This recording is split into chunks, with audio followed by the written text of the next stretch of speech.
Yo yo, what's good YouTube? It's your boy, Lawless, back with another one. So, marijuana legalization in Virginia. July 1st, 2021. It's here. You know, it's gonna be the whole new Arbor Day. But there are some things y'all should be aware of, look out for. This isn't just a day to go all Woodstock. There's still things to concern yourself with. So, remember first, you have to be allowed to possess this. It's for adults 21 and older. So, make sure you're old enough first. I think that means, so we're going to take away the that $25 civil fine for anything under an ounce. If it's more than an ounce but less than a pound, you'll have the $25 civil fine penalty. And then if there's more than a pound or more, then it's up to 10 years punishable with jail time and a $250,000 fine. So, up to 10 years and $250,000 fine if you got more than a pound. Which, at that point, I mean, you into some things, aren't you? The buying and selling of it is still illegal. Again, also don't be transporting across state lines. This is still illegal federally. Tentatively, 2024, it should be legalized. The commercial market should be up and running. So dispensaries and whatnot. But in the meantime, you are allowed to gift an ounce or less. Yeah, an ounce or less. To any adult that's, allowed to have it.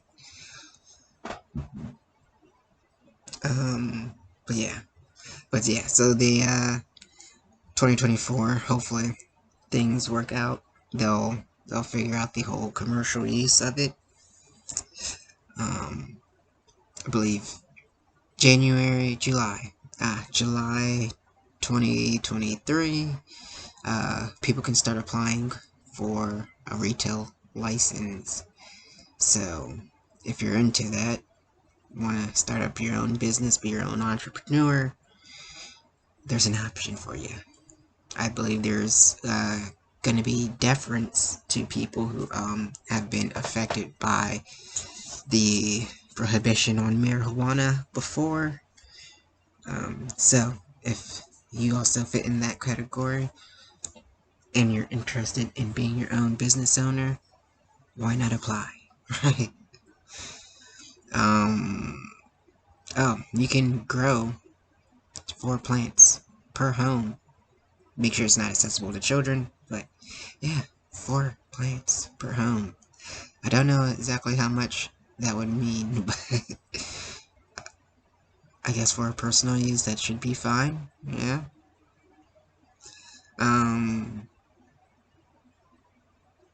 Oh.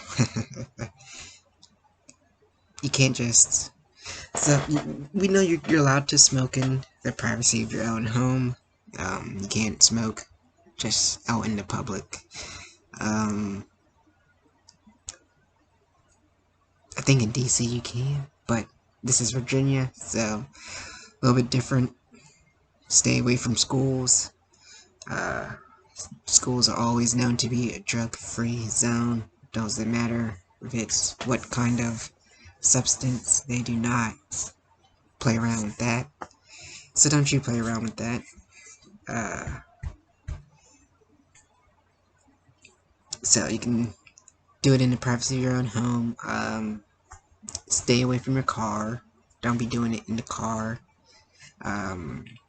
In Virginia, you can get a DUI for marijuana. So it's not just limited to alcohol.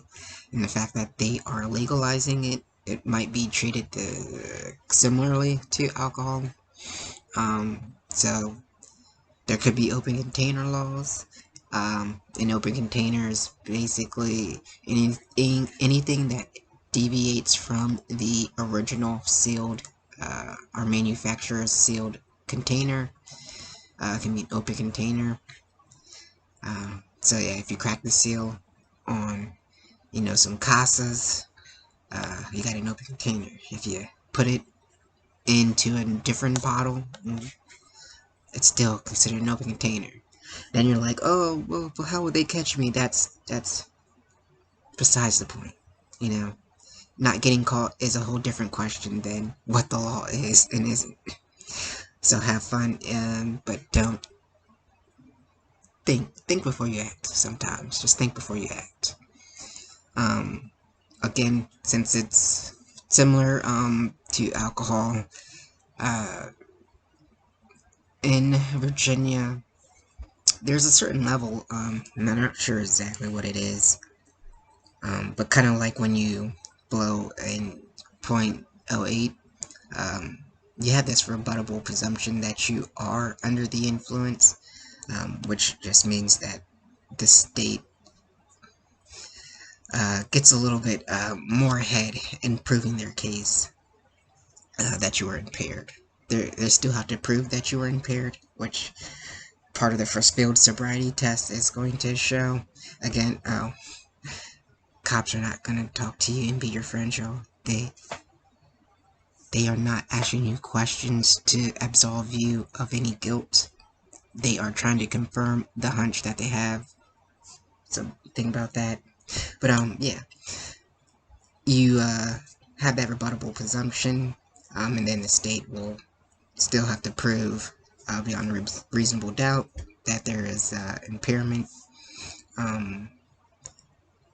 And so when you're driving or whatever, and you get pulled over, there's also implied consent that in Virginia. So if you do get arrested, and the DUI statute is 18.2-266 for like DUIs, if you want to check that out. But yeah, there's a implied consent. So if you're driving on a public highway or public thoroughfare, whatever you like to call it, I believe they call it a public highway, but you get arrested under that statute 18.2-266, you've consented to, or at least implicitly consented to, being tested, whether through breathalyzer, or through a blood draw. So yeah, you have that implied consent, and then if you refuse, or if you unreasonably refuse to submit to the breathalyzer and or the blood draw, you can be charged with another crime, and that's under the Virginia Code 18.2-268.3 about refusals. But yeah, that's, be careful out there. Just be careful out there. They're going to be searching for this kind of stuff, particularly since it's like, we already know, once it gets legalized, there is more people driving impaired.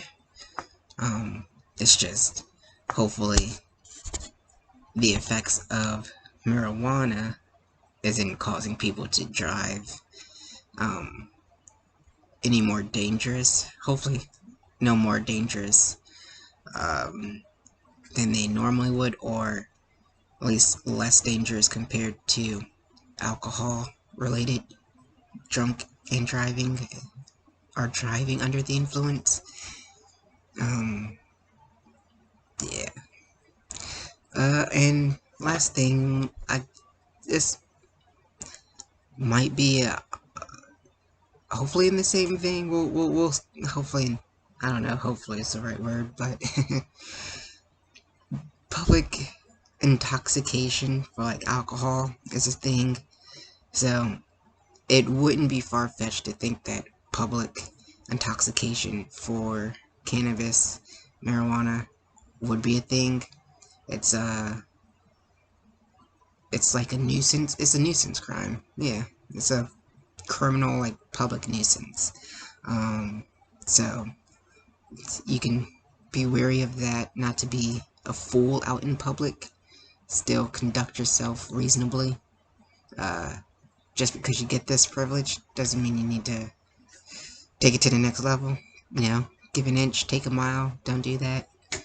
Um, you might have some issues with neighbors if you're going to be smoking. It's there might be an action for a private nuisance, and it really just depends on your neighbor and their lawyer. Hopefully, if they decide to get one, how they go about saying the odor, like, unreasonably interferes with their right and enjoyment of their land. Yeah, has to be the land, by the way. So we'll see how it all turns out. But in the meantime, be safe. Don't go overboard. Um, enjoy yourself reasonably, and hopefully it all goes well. But yeah, thanks for listening. Like, comment, subscribe. Till next time, peace.